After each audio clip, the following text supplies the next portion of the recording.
সম্মানিত ভাইয়েরা, আল্লাহ রাব্বুল আলামিন এই পৃথিবীতে মানবের জন্য যত নিয়ামত দিয়েছেন, যত নিয়ামত আমার চোখের সামনে আমরা দেখি, এর মধ্যে শ্রেষ্ঠ নিয়ামত অন্য কিছু নয়। শ্রেষ্ঠ নিয়ামত হচ্ছে এই কোরআন। জোরে বলি সুবহানাল্লাহ। সকল নবীর মুআজিজা তাদের মৃত্যুর মধ্য দিয়ে শেষ হয়ে গেছে, আর দেখা সম্ভব নয়। মুসার হাতে কি ছিল? লাঠি। সে লাঠিওয়ালা আছে? সে লাঠির কাজও নেই।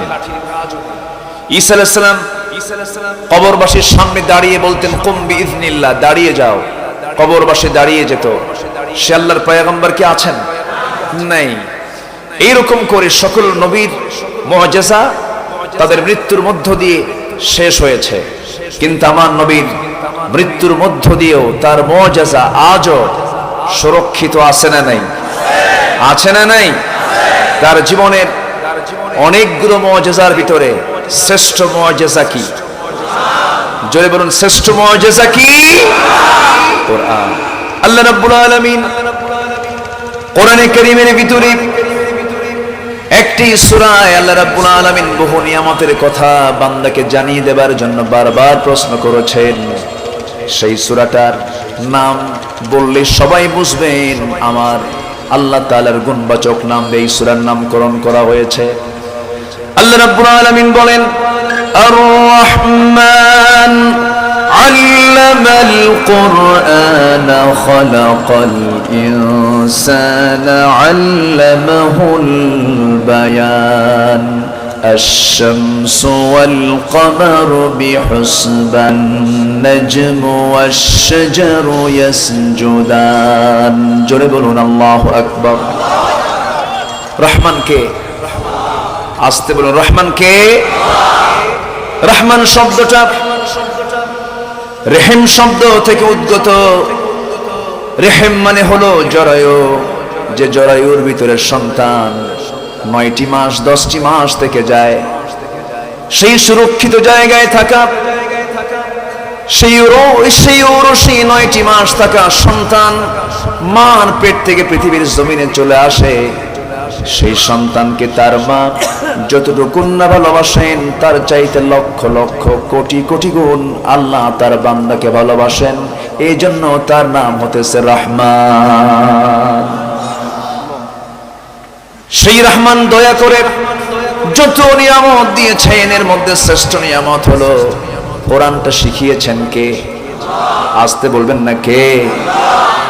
এই পৃথিবীতে আল্লাহ রাব্বুল আলামিন রাসূলকে যে ওহীটা দিয়েছেন, যে কোরআনটা দিয়েছেন, প্রথম যে ওহী নাজিল হলো, প্রথম যে হুকুমটা আসলো, প্রথম হুকুম কিন্তু অন্য কিছু নয়, সেটা হলো ইকরা বিসমি রাব্বিকাল্লাযী খালাক খালাকাল ইনসানা মিন আলাক ইকরা ওয়া রাব্বুকাল আকরামুল্লাযী আল্লামা বিল কলম আল্লামাল ইনসানা মা লাম ইয়ালাম।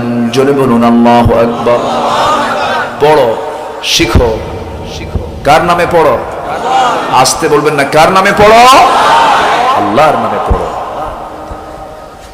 যেটা তুমি আল্লাহর নামে পড়তে পারবে সেটাই শিক্ষা। যেটা আল্লাহর নামে পড়তে পারবে না ওটা কোনো শিক্ষা হতে পারে না। মেডিকেল সায়েন্স এটা শিক্ষা, এটাও ইসলাম। ইঞ্জিনিয়ারিং টেকনোলজি এটাও শিক্ষা, এটাও ইসলাম।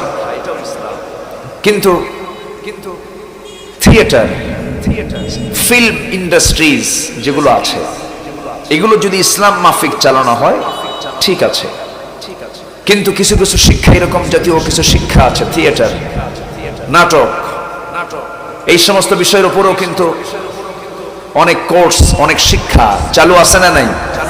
মিউজিকের উপরে পড়াশোনা আছে না নাই? আছে। কিছু শিক্ষা আছে বান্দার কল্যাণে, যেটাই বান্দার কল্যাণ সেটাই হলো ইসলাম। সেটা কি? ইসলাম। আর যে শিক্ষার মধ্যে বান্দার কোনো কল্যাণ নাই ওটা শিক্ষা নয়, ওটা হচ্ছে নোংরামি। ওটা কি? নোংরামি। সম্মানিত ভাইয়েরা, আমার দেশে এমন কিছু শিক্ষক আছেন যারা আল্লাহকে মানেন না। আছে, আছে না নাই? কিন্তু তাদের পরিচয় হলো তারা শিক্ষক। তারা কি শিক্ষক? যে শিক্ষক আল্লাহকে না মেনে শিক্ষা দেয়, ওর মধ্যে কি কোনো সুশিক্ষা থাকতে পারে? আসতে বলবেন, সুশিক্ষা থাকতে পারে? পারে না। সম্প্রতি ঢাকা ইউনিভার্সিটিতে ভর্তি পরীক্ষায় কিছুদিন আগে দুটা গ্রুপে, দুটা বিভাগে মাদ্রাসার ছাত্র ফার্স্ট হয়েছে। আলহামদুলিল্লাহ।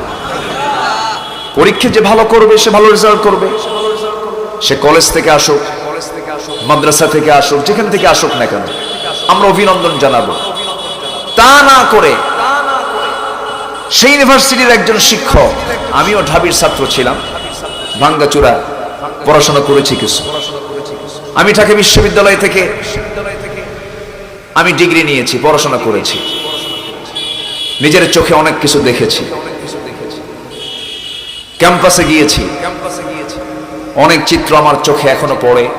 সম্মানিত ভাইয়েরা, শিক্ষক একজন বললেন যে ঢাকা ইউনিভার্সিটি আর ঢাকা ইউনিভার্সিটি নেই, প্রাচ্যের অক্সফোর্ড নামে খ্যাত ঢাকা বিশ্ববিদ্যালয় এখন উচ্চতর মাদ্রাসায় রূপ নিয়েছে।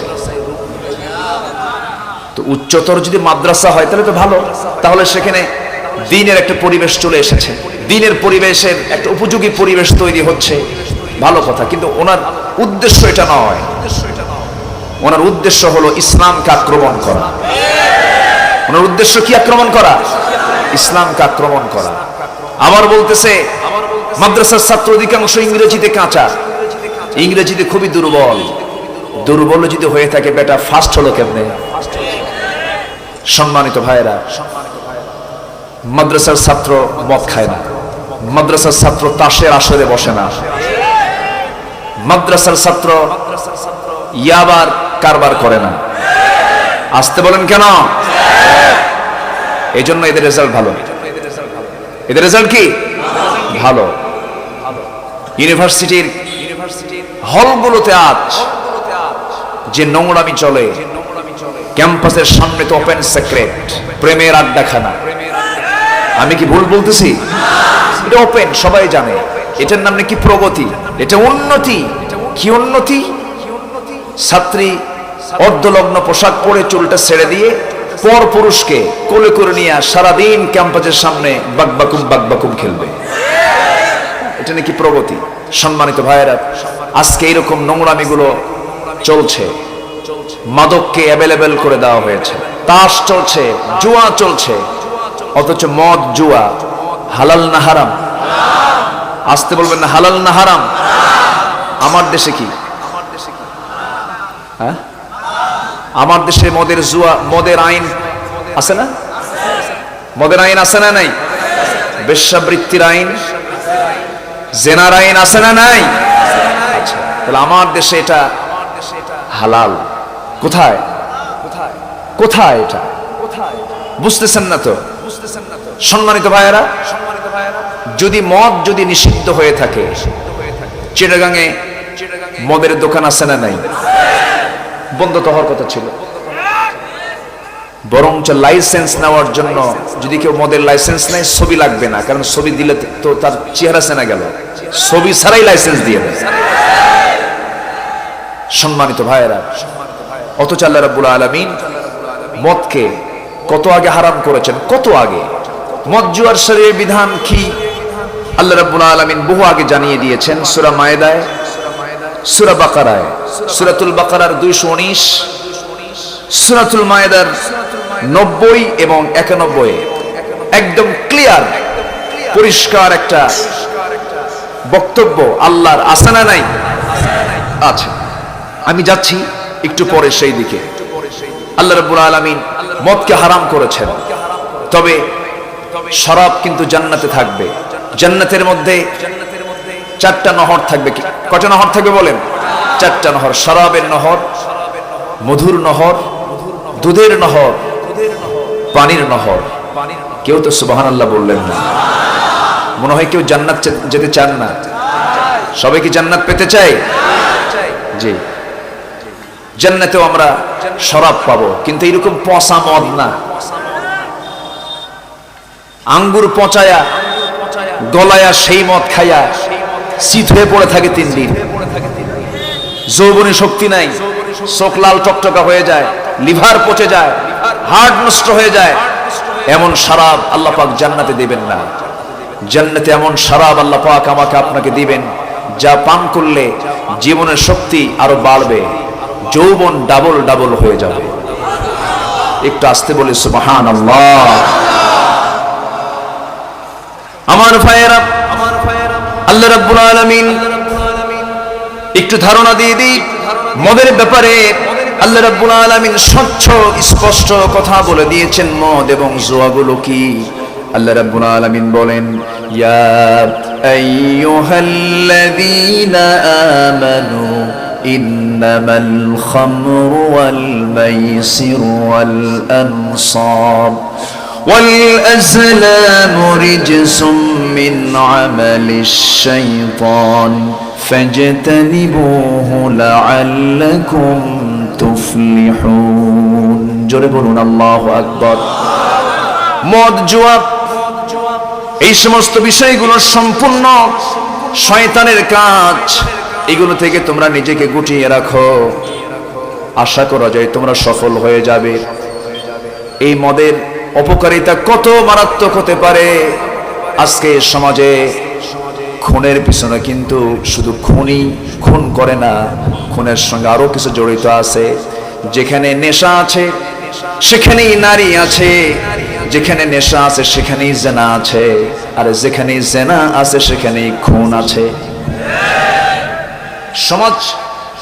সমাজকে ধ্বংস করার একটা অন্যতম মাধ্যম হলো এই মদ। আমরা যখন মদের বিরুদ্ধে কথা বলি, যারা মদের বোতল নিয়ে বসে থাকে তারা কি শান্তি পায়? তারা কি আরাম পায়? আরাম পায় না। ওই সমস্ত লোকগুলো তখন আলেমদের বিরুদ্ধে এক চাটিয়া কথা বলে। তোমরা কথা বলতে থাকো, আমরা শুনতে শুনতে ক্লান্ত হব না। আমরা শুনতে শুনতে আমরা ক্লান্ত হব না, কারণ আমাদেরকে গালি দিচ্ছ তোমরা। এমন করে গালি রাসূলকেও তোমরা দিয়েছিলে। রাসূলকে গালি দেওয়ার যদি সাহস পেয়ে থাকে, সেই রাসূলের যারা উত্তরসূরি, সেই রাসূলের রেখে যাওয়া সেই দ্বীনকে যারা লালন করবে তারাও গালি খাবে, এটাই স্বাভাবিক। যখন দেখবেন আপনার বিরুদ্ধে দাঁড়িয়েছে আপনার নিজের আপন ভাই, তখন সান্ত্বনা নিবেন হযরত ইউসুফ আলাইহিস সালামের নামটা নিয়ে। তাকে যখন চক্রান্ত করে কূপের মধ্যে ফেলে দিয়েছিল, সে ফেলে দেওয়ার ভূমিকায় ছিল কারা? কারা ছিল? পর ভাই না নিজ ভাই? গ্রাম্য ভাই না ঘরের ভাই? একই পিতার সন্তান, সবগুলো এক জায়গায় হয়ে তাকে কূপের মধ্যে ফেলে দিল, তাকে দুনিয়া থেকে চিরতরে নিশ্চিহ্ন করার জন্য। কিন্তু আল্লাহ বললেন, পারবা না, হিংসা কখনো টেকসই হতে পারে না। আমার ইউসুফকে এই কূপ থেকে তুলে এই দেশের প্রধান ব্যক্তি বানাইয়া দিলাম। জোরে বলি সুবহানাল্লাহ। যখন দেখবেন আপনার ভাই, আপনার বাবা আপনার বিরোধী হয়ে যাচ্ছে, সান্ত্বনা নিবেন ইব্রাহিম আলাইহিস সালামের নামটা নিয়ে। তাকে যখন আগুনের মধ্যে ফেলে দিল, কেউ ফেলতে পারে না। আগুনে ফেলার সময় এক নম্বর ভূমিকা পালন করেছে তার পিতা। সম্মানিত ভাইয়েরা, যখন দেখবেন আপনার পাশে কেউ নাই, আপনি নিঃসঙ্গ, চরম বিপদে পড়েছেন, তখন চলে যাবেন ইউনূস আলাইহিস সালামের দিকে। তিনি যখন মাছের পেটে থাকলেন, পৃথিবীর কারোর সঙ্গে তার সম্পর্ক ছিল? আসতে বলুন, সম্পর্ক ছিল। কিন্তু একটা বারের জন্য তিনি কি আল্লাহকে বলেছেন? কি দোয়া পড়েছেন? সবাই বলেন, লা ইলাহা ইল্লা আনতা সুবহানাকা ইন্নী কুনতু মিনাজ জালিমিন। এই দোয়ার নাম কি? দোয়ায়ে ইউনূস। অনেকদিন আগে, বছর 14 আগে, 14-15 বছর হবে, বৃহত্তর যশোরের ঝিনাইদার মহেশপুরে আমার মাহফিল ছিল। রাতে ফিরতেছি, প্রচন্ড কুয়াশা, সামনে দেখি অনেকগুলো বাস ট্রাক আটকানো। সামনের দিকে তাকায় দেখি একটা গাছ কেটে কেবলামুখী করে রেখে দিছে। এখন বলেন কোন পীর সাহেবের ওই জায়গায় বসে আছে?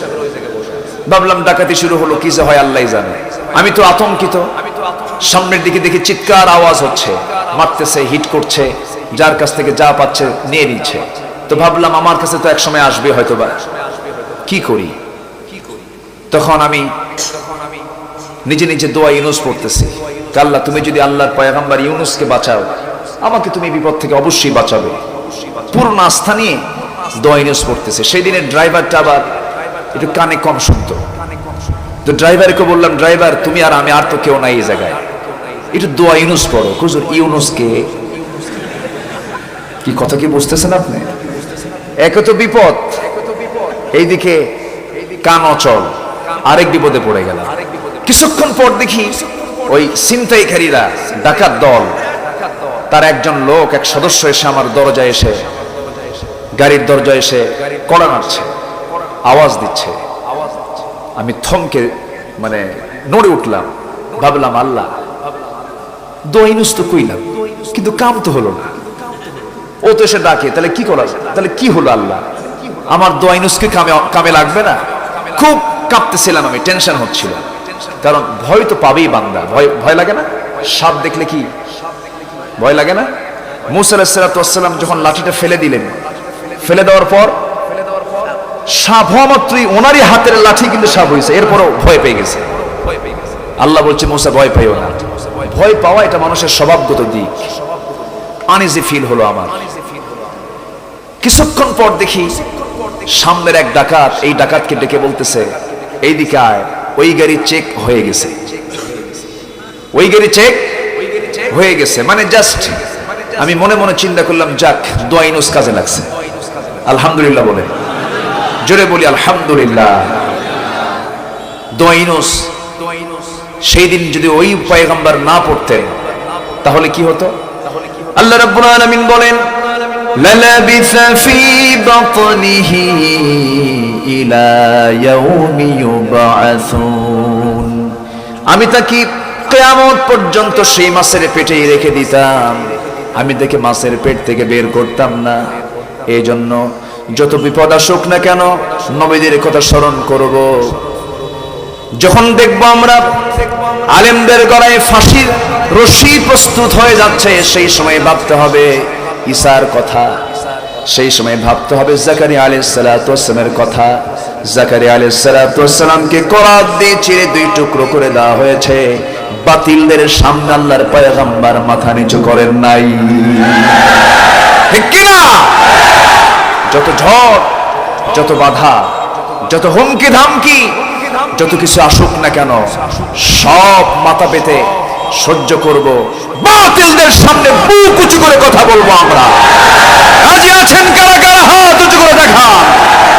আল্লাহ তুমি সবার হাতকে কবুল করো, জোরে বলি আমিন, আরো জোরে আমিন। হাত নামান। উপজেলার নাম কি? লাঠি বানায় কি দিয়া? অদরিবু কি ফাওকাল আনাক, আছে না একটা আয়াত, আছে না আয়াতের অংশ? আবার অদরিবুহুম কুল্লা বানান, গিরা গিরা সাইজ করো। কি লাগে? কি লাগে? কি লাগে? বিল আসা। সন্তান যদি কথা না শুনে বিল আসা, লাঠি দেখাও। শাসনের দরকার আছে না নাই? আছে না নাই?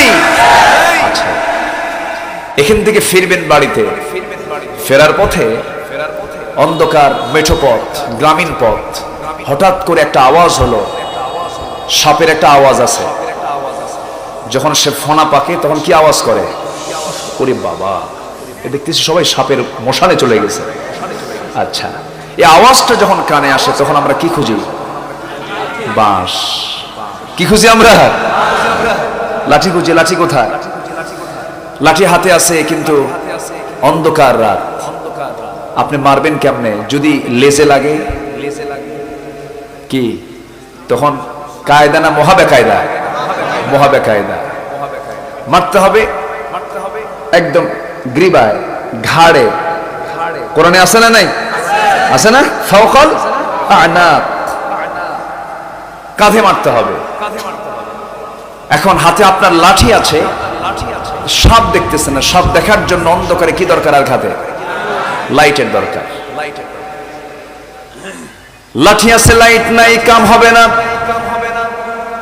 আবার শুধু লাইট আছে লাঠি নাই তাও কাজ হবে না। আর হাতে লাইটও আছে লাঠিও আছে, সামনে সাপরূপী পাপও আছে, সেই পাপকে দমন করার জন্য, সেই সাপকে মারার জন্য লাইট আগে মারবেন, এরপরে তার ঘাড় যেতে মেরে দিবেন। ঠিক তেমনি সমাজে সাপরূপী কিছু পাপ আছে, এর মধ্যে মদ একটা, জুয়া একটা, জুয়ার আসর, তাসের আসর, সুদের কারবার, ঘুষের কারবার, জেনার কারবার, এই সমস্ত সাপরূপী পাপগুলোকে দমন করার জন্য শুধু আলো দিয়া, কোরআন দিয়ে শুধু ওয়াজ করলেই হবে না, এগুলোকে দমন করার জন্য লাঠিরও দরকার। সেই লাঠির নাম হলো রাষ্ট্রীয় শক্তি। কথা বোঝা যায়? ওয়াজ তো বেশি লাগে না, ওয়াজ তো 2-1 লাইন করলেই হয়ে যায়, কিন্তু আমার দেশে 3 ঘন্টা ছাড়া কি ওয়াজ হয়? দেখেন না, তাও না। আচ্ছা যাক, ফজর পর্যন্ত থাকবেন তো রাজি? তাও রাজি আছেন? জানাজা সহ? খুব ভালো, আপনারা বলি আলহামদুলিল্লাহ। চট্টগ্রামের মানুষ ওয়াজ শুনে অভ্যস্ত, কারণ এই জনপদেই পৃথিবীর সবচাইতে বড় শ্রেষ্ঠ মাহফিল অনুষ্ঠিত হয়েছে, ঠিক কিনা? এই অভ্যাস চট্টগ্রামবাসীর আছে। বীর চট্টলার মানুষ কোরআনকে, ইসলামকে ভালোবাসে জীবন দিয়া। ইসলাম এসেছে, এদেশের দারুল ইসলাম হচ্ছে চট্টগ্রাম। ইসলাম ঢুকেছে এই দিক দিয়া, আগে প্রথম ইসলাম আপনারা পাইছেন, পরে যায় ঠেকছে অনেক দূরে, প্রথম টাচ করেছে আপনাদের, বলি আলহামদুলিল্লাহ। সম্মানিত ভাইয়েরা, সম্মানিত বন্ধুগণ, আপনি নামাজ পড়তেছেন, রোজা রাখতেছেন, আর ভাবতেছেন আমি জিকির আজগার করছি, সুবহানাল্লাহ, আলহামদুলিল্লাহ, আল্লাহু আকবার, এগুলো পড়বো, এগুলো তো ইবাদত, আমি এগুলো পড়ি, ইবাদত করে আমি জান্নাত পেয়ে যাব। না, জান্নাত পেতে হলে কিছু কন্ডিশন আছে, কিছু ব্যবসা করতে হবে। কি করতে হবে? সবাই কি ব্যবসা করতে রাজি আছেন? কিসের ব্যবসা বলেন? লোহাগাড়ার সাতকানিয়ার মানুষ বেশি কি বুঝে দেখছেন? আপনারাও জানেন তাহলে এটা। লোহাগাড়ার সাতকানিয়া ব্যবসায় গোটা দেশের মধ্যে ফার্স্ট। গোটা দুনিয়ার এমন কোন জায়গা নাই যেখানে এনারা নাই, সব জায়গায় আছে, মঙ্গল গ্রহেও আছে, সব জায়গায়। মাশাআল্লাহ, তাদের ব্রেন বুদ্ধি অন্যরকম, কাস্টমার সামনে আসলে ফেরত নাই, খুব ভালো। ব্যবসায়িক যোগ্যতা একটা ভালো যোগ্যতা। আমার রাসূল ব্যবসায়ী ছিলেন, আলহামদুলিল্লাহ বলেন। আল্লাহ তাআলা, আমি যে আয়াত তেলাওয়াত করেছি, আল্লাহ তাআলা এই আয়াতের মধ্যে তিজারাহ শব্দটা প্রয়োগ করেছেন। এখানে আলেম ওলামা আছেন, আমার তো ইলমি যোগ্যতা তেমন নেই, ভাঙ্গাসুরা মানুষ আমি, দেখেন না গায়ে কোনো কিছু নাই, কয়েকশোটা গোস্ত আছে। আর আমার আগের যিনি মেহমান ছিলেন, দেখেন গোটা গায়ে শুধু গোস্ত, আমি আর কি বলবো? কয়েকশোটা গোস্তের অধিকারী আমি। কিছু কথা আমি শোনাতে চাচ্ছি। তো ব্যবসা ভালো জিনিস। রাসূল বলেছেন, একজন আদর্শ সৎ ব্যবসায়ী এবং আমি রাসূল জান্নাতের মধ্যে 2 নখের দূরত্ব অবস্থান করব। জোরে বলে সুবহানাল্লাহ। আমরা ব্যবসায়ী হব, ব্যবসায়ী হওয়া দরকার। আজকে যদি গোটা দেশের ম্যাক্সিমাম আলেম ওলামা যদি ব্যবসায়ী হতেন, গোটা দেশের নেতৃত্ব আজকে আলেমদের হাতে থাকতো, কিন্তু তা না করে ব্যবসায়ীদের বিরুদ্ধে ওয়াজ করে। ঠিক আছে না? ব্যবসায়ীদের বিরুদ্ধে ওয়াজ মানে কি জানেন? রাসূল ছিলেন আমিরানা, বাদশাহী পাইয়া করিলেন না, দোজাহানের বাদশা নবী খেজুর পাতার বিছানা। মানে ইসলাম গরিব, না খেয়ে থাকো, গরিব হও, অভাবে থাকো, এটার নাম ইসলাম নয়। আপনি যদি কোনো ধনীকে গালি দেন, গালি দেওয়া হয়ে যাবে ওসমান রাদিয়াল্লাহু আনহুকে। আপনি যদি কোনো ধনীকে গালি দেন, গালি দেওয়া হয়ে যাবে সাইয়েদনা আবু বকর সিদ্দিক রাদিয়াল্লাহু তাআলা আনহুকে। আপনি যদি কোনো ধনীকে গালি দেন, গালি দেওয়া হবে মক্কার সবচেয়ে ধনী মহিলা খাদিজাতুল কুবরা রাদিয়াল্লাহু তাআলা আনহাকে। আপনি যদি ধনীকে গালি দেন, তাহলে গালি দেওয়া হয়ে যাবে গোটা পৃথিবীর সবচেয়ে বড় শাসক সুলাইমান আলাইহিস সালাতু ওয়াস সালামকে। সুলাইমান আলাইহিস সালাতু ওয়াস সালাম ছিলেন পৃথিবীর সবচাইতে বড় মুসলিম শাসক। তার চাইতে বড় শাসক পৃথিবীতে আর কেউ ছিল না, আসবেও না। তার এক প্রতিবেশী রাষ্ট্র ছিল রানী বিলকিস, নাম শুনেন নাই? কোরআনে তার বর্ণনা আছে না নাই? রানী বিলকিস, সে তার শাসনটাকে, সে তার রাজ্যকে টিকে রাখার জন্য দূত কর্তৃক কিছু প্রহকন পাঠালো, 6টা স্বর্ণের ইট পাঠালো তাকে গিফট করার জন্য। আছে না? 6টা স্বর্ণের ইট নিয়ে এসে যখন দরবারের মধ্যে ঢুকতে নেয়, রাষ্ট্রদূত দেখে সুলাইমানের দরবারে ওইরকম 6টা ইট নয়, লক্ষ লক্ষ ইট ওই দরবারের মাটিতে ফেলে রাখা আছে। জোরে কোন আল্লাহু আকবার। সৌর্যবীর্য ইসলাম কখন আপত্তি করে না। আজকে আলেমরা যদি ব্যবসায়িক সোসাইটি আলেমরা যদি গঠন করত, আজকে গোটা পৃথিবীর, গোটা দেশের অর্থনীতির চালিকা শক্তি যদি আলেমরা নিয়ন্ত্রণ করত, কোন মদারু, গাজারু, মোসারু আলেমদের সামনে দাঁড়ানোর সাহস পেত না। এই জন্য তিজারা শব্দটা আল্লাহ পাক এখানে প্রয়োগ করেছেন, ব্যবসার কথা বলেছেন। তবে হ্যাঁ, এখানে ব্যবসাটা একটু ভিন্ন ধরনের ব্যবসা। আমার কথা শুনতে কি কষ্ট হচ্ছে আপনাদের? আল্লাহ রাব্বুল আলামিন এমন একটা ব্যবসার কথা বলেছেন, যেই ব্যবসাটা করলে পরে কোনোদিন লস হবে না। লান তাবুর, লানে তাকিদ প্রয়োগ করে বলা হয়েছে। আল্লাহ বলছেন, বান্দারে দুনিয়ার ব্যবসা করতে গেলে লাভ হয়, লস হয়, লাভ লস মাথায় নিয়ে তোমাকে ব্যবসা করতে হয়। কিন্তু আমি তোমাকে এমন একটা বিজনেসের কথা বলবো, যে বিজনেসটা করলে পরে তোমার বিন্দু পরিমাণ কোনো লস হবে না, বরঞ্চ এই ব্যবসা করলে তুমি সোজা 8টা জান্নাতের যে কোনো একটা জান্নাতে ঢুকে পড়বে। জোরে বলি সুবহানাল্লাহ। আল্লাহ রাব্বুল আলামিন বলেন, ইন্নাল্লাযীনা ইয়াতলুনা কিতাবাল্লাহি ওয়া আকামুস সালাহ ওয়া আনফাকু মিম্মা রাযাকনাহুম সিররাও ওয়া আলানিয়াতান ইয়ারজুনা তিজারাতান লান তাবুর। জোরে বলুন আল্লাহু আকবার। 1 নম্বর ব্যবসা হলো, আল্লাহ রাব্বুল আলামিন বলেন, ইন্না, নিঃসন্দেহে, আল্লাযীনা, যারা, ইয়াতলুনা, যারা রিসাইট করবে, যারা তেলাওয়াত করবে, কিতাব আল্লাহ, আল্লাহর কিতাব, এই কোরআনকে যারা নিয়মিত কোরআন তেলাওয়াত করবে। 1 নম্বর কাজ এটা। দুঃখজনক হলেও সত্য, জরিপ যদি করা হয়, এই দেশে ম্যাক্সিমাম মুসলমান কি কোরআন নিয়মিত পড়ে? ফেসবুক নিয়মিত কি দেখে? পড়ে। ফেসবুক বাদ যায় না। সারাদিন 24 ঘন্টা জরিপ করলে পরে ফেসবুকের মধ্যে সারাদিন শুধু নখ চলে যায়, চোখ চলে যায়, কান চলে যায়। ফেসবুক নিয়মিত দেখতে বন্ধ হয় না, নিয়মিত দেখে, মিস হয় না। কিন্তু আল্লাহর কালাম যে কোরআনটা নিয়মিত পড়তে হয়, এই চিন্তা মুসলমানরা হারিয়ে ফেলেছে। কিন্তু আমি আমার নিজের চোখে আমার দাদিকে দেখেছি, আমার নানিকে দেখেছি, ফজর নামাজ তিনি পড়তেন, তারা পড়তেন, নিজের চোখে দেখা। আমার মাকেও নামাজ যখন তিনি মুসল্লায় দাঁড়ান, আমার দাদি মারা গেছেন, দুনিয়া থেকে বিদায় নিয়েছেন।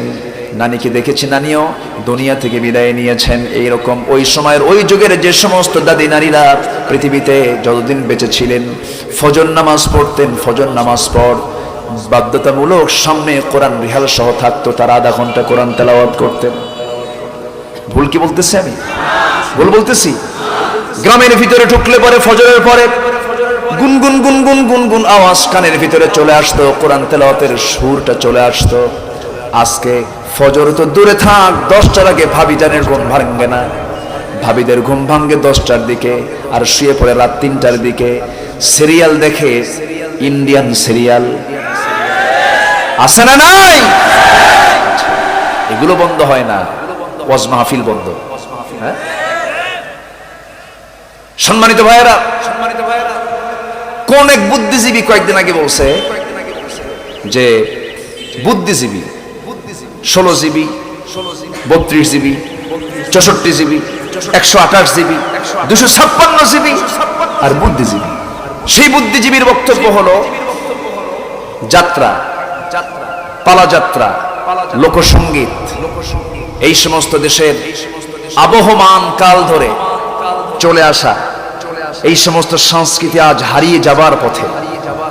এই হারিয়ে যাবার পথে প্রধান অন্তরায় হলো ওয়াজ মাহফিল। জোরে কোন নাউজুবিল্লাহ। আচ্ছা, যাত্রার মঞ্চে আমি যাত্রা কখনো দেখি নাই, আমার নসিবে জোটে নাই দেখা। কথা বুঝতেছেন আপনারা? আমি দেখি নাই যাত্রা। যাত্রাতে মঞ্চে ওঠে নাচানাচি করে পুরুষ না মহিলা? আসতে বলবেন না, পুরুষ না মহিলা? আর এগুলো দেখে পুরুষরা হাতে তালি মারে আর মেয়েরা নাচে। ওয়াজ মাহফিলে আসলে কি গুনাহ হয়? যাত্রায় গেলে কি হয়? যাত্রায় গেলে কি হয়? তাহলে মন্দ তো বন্ধই হওয়া দরকার, ভালো তো চালুই হওয়া দরকার। যারা মন্দকে চালু করতে চায় এরা হচ্ছে টাটকা মুনাফিক। এরা মুনাফিক কার ভাষায়? আসতে বলবেন না, কার ভাষায়? আল্লাহ কি বলে দেখেন। আল্লাহ রাব্বুল আলামিন বলেন মুনাফিকরা কি করে? ইয়া'মুরুনা বিল মুনকারি ওয়া ইয়ানহাউনা আনিল মা'রুফ। এরা কি করে? খারাপ কাজগুলোকে চালু করে দেয়, ভালো কাজগুলোকে টেকনিক কৌশল করে বন্ধ করে দেয়। কার কথা? আসতে বলবেন না, কার কথা? আল্লাহর কথা। আমার বন্ধুগণ, কিন্তু ইমানদাররা কি করে? ওয়াল মুমিনুনা ওয়াল মুমিনাতু বা'দুহুম আউলিয়াউ বা'দ ইয়া'মুরুনা বিল মা'রুফি ওয়া ইয়ানহাউনা আনিল মুনকার ويقيمون الصلاة ويطيعون الله ورسوله। জোরে বলুন আল্লাহু আকবার। মুমিনরা কি করে? মুমিনরা তারা সৎ কাজের আদেশ দেয়, অসৎ কাজের বাধা প্রদান করে, আর নামাজ কায়েমের সংগ্রাম তারা করে। আর জীবনের সকল জায়গায় আনুগত্যের জন্য দুজনকে সিলেকশন দিয়ে দেয়। একজনকে, আসতে বলেন একজনকে। নাম্বার 2 হতেছে মুহাম্মদ সাল্লাল্লাহু আলাইহি ওয়াসাল্লাম। এটাই হলো মুমিনদের কাজ। মুনাফিকদের কাজ ভালোকে বন্ধ করে দাও, আর ইমানদারদের কাজ হলো ভালোকে চালু করো। তাআওয়ানু আলাল বিররি ওয়াত তাকওয়া ওয়ালা তাআওয়ানু আলাল ইসমি ওয়াল উদওয়ান। জোরে বলুন আল্লাহু আকবার। সম্মানিত ভাইরা, যারা মদ্যপান করে, মদ্যপান করলে পরে হোশ না বেহুশ? বলেন, হোশ না বেহুশ? বেহুশ লোক যা ইচ্ছা তাই করতে পারে। এই জন্য মদকে আল্লাহ পাক অনেক আগে হারাম করে দিয়েছেন। এই মদ যতক্ষণ না হারাম না হবে, নিষিদ্ধ না হবে, এই মদের সঙ্গে সম্পর্ক জড়িয়ে থাকে হলো জেনার সম্পর্ক। জেনার সাথেই জড়িয়ে থাকে খুনের সম্পর্ক। এই সমস্ত সামাজিক বড় বড় অপরাধকে বন্ধ করার জন্য কোরআনের এই আয়াতের বিধান সমাজে চালু রাখার দরকার আছে না নাই? আসতে বলবেন না, আছে না নাই? যদি আমরা এই জাতীয় কথা বলি তখন আমাদেরকে বলা হয় মৌলবাদী। আমাদেরকে কি বলে? মৌলবাদী। আর কোরআন থেকে আমাদেরকে আবার বলা হয় যা বলবেন কোরআন থেকে বলবেন, হাদিস থেকে বলবেন। কিন্তু প্রকৃতার্থে কোরআন এবং হাদিস থেকে যদি কথা বলা হয় ওদের পায়জামা থাকবে না, ঠিক কিনা? উলঙ্গ হয়ে যাবে, ওরা বেইজ্জত হয়ে যাবে। কোরআন তো মদখোরের পক্ষে কথা বলে না, কোরআন তো জেনাকারের পক্ষে কথা বলে না, কোরআন তো চোর ডাকাতের পক্ষে কথা বলে না। সম্মানিত ভাইয়েরা, সম্মানিত বন্ধুগণ, আমরা ব্যবসা করব, যে ব্যবসা করতে বলেছেন কে? সেই ব্যবসার পুঁজি হলো 3টা। কয়টা বলেন? 1 নম্বর পুঁজি হলো যারা তেলাওয়াত করবে কার কিতাব? আব্বা আম্মার জন্য দোয়া হবে। কেউ যাবেন না, একটু মনোযোগ দিয়ে শুনুন। আমিও তো যাব, আমিও তো অনেক দূর থেকে এসেছি, আমিও যাব, আপনিও যাবেন। যতক্ষণ থাকবো আমরা এখানে বরকত পাবো, ফেরেশতারা দোয়া করবে, আমার আপনার আমলনামায় সওয়াব রিজার্ভ হতে থাকবে। জোরে বলে সুবহানাল্লাহ। একটু সময় আমাকে দেন, না দিলে আমি তো অসহায় বোধ হচ্ছে আমার। আপনি যখন ওঠেন তখন আমি আমার কথা হারিয়ে ফেলি। একটু বসুন, এটা তো ফুল বাগান, এটা সাজাবো না ভাঙবো? বলেন সাজাবো না ভাঙবো? একা না সবাই মিলে? সবাই মিলে। একটু বসুন। সম্মানিত ভাইয়েরা, আল্লাহর কালামকে আমরা তেলাওয়াত করব নিয়মিত করে, জোরে বলি ইনশাআল্লাহ। একজন তাবির কথা মনে হলো আমার। সেই তাবির বাবা ছিলেন জুবাইর ইবনুল আওয়াম, আমার নবীজির হাওয়ারি ছিলেন, এবং মা ছিলেন জাতুন নিতাকাইন। হিজরতের রাতে যে মহিলা 3টা দিন ওই গুহায় আমার নবীর জন্য খাবার পৌঁছে দিয়ে আসতেন, আসমা বিনতে আবু বকর, তিনি হচ্ছেন তার মা। যেমন বাবা তেমন মা। এই দুজনের সন্তান হচ্ছেন উরওয়া ইবনে জুবাইর রাহমাতুল্লাহ আলাইহি, যিনি 71 বছর বেঁচে ছিলেন। কত বছর? 71 বছরে প্রাপ্তবয়স্ক সময় থেকে নিয়ে মৃত্যুর দিন পর্যন্ত প্রত্যেক দিন দিনের বেলা কোরআন তেলাওয়াত করতেন 7.5 পারা। রাতের বেলা জায়নামাজে দাঁড়িয়ে কিয়ামুল লাইল পড়তেন 7.5 পারা। কত পারা হলো? খতম কয় দিনে?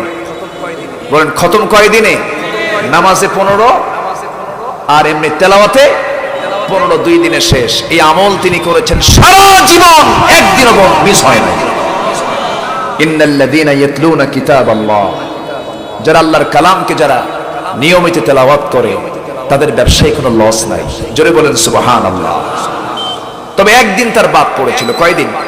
একদিন। শুনবেন সেই কোন দিনটা বাদ পড়ছে? শুনবেন? আগ্রহ আছে এখনো? সেই দিনটা হলো উরওয়া ইবনে জুবাইর রাহমাতুল্লাহ আলাইহির মোটে একটা দিন তার বাদ পড়েছিল এই আমলটা। সেই দিনটা হলো যেদিন তাকে দাওয়াত দিয়েছিল সেই দেশের প্রধান কর্তা শাসক, তাকে দাওয়াত দিয়েছিলেন। রাজদরবারে তিনি পৌঁছে গেলেন তার একটা ছেলেকে নিয়ে। রাজদরবারে পৌঁছার পরে সেই ছেলেটা বাবার চোখের সামনে থেকে বেরিয়ে পড়ে একটা ঘোড়ার ঘরে ঢুকে পড়ে, আস্তা বলে ঢোকে। বিচ্ছিন্ন একটা ঘোড়া এসে তার সন্তানের বুকে যখন পা দিয়ে লাথি মারে, সঙ্গে সঙ্গে ডেড বডি হয়ে যায়, মারা যায়।